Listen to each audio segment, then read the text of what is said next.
Kung magkabit kayo dito mga idol ng mga rocker arm mga idol, ito kunting sharing knowledge lang ito mga idol para sa mga baguhan at gusto matuto.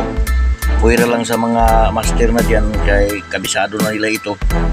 So ito mga idol, pa-remind ko lang din itong sa dulo mga idol na cap ng ng ating rocker arm ay ang isa nito ang mga idol may butas.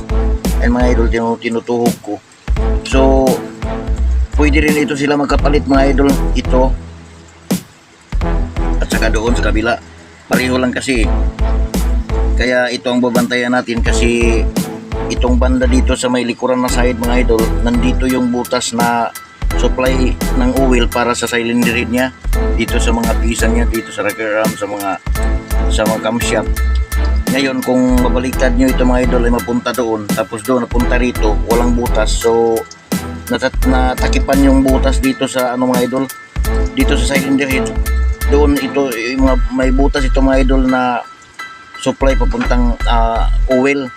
So ang paagay ko dito mga idol ay tinutuhog ko muna para guide siya na hindi siya mawawala ng kanyang ng butas niya, na nakatugma talaga yung butas niya.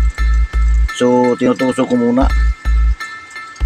ganyan bago ko ito ipitin. Ito pang ipit nila mga idol sa kanyang shafting sa rocker arm, pang ipit na sila ito. Bago ko siya ipitin ay tinutuhog ko muna ng pangtuhog yan para tumugma doon sa butas ng kanyang cylinder head. Ito mga idol, ito ang tatandaan natin, baka kung musipya to dire, so maraming masisira dito mga idol.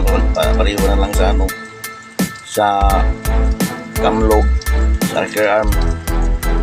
So kunting sharing knowledge lang mga idol. Maraming salamat, God bless sa ating lahat.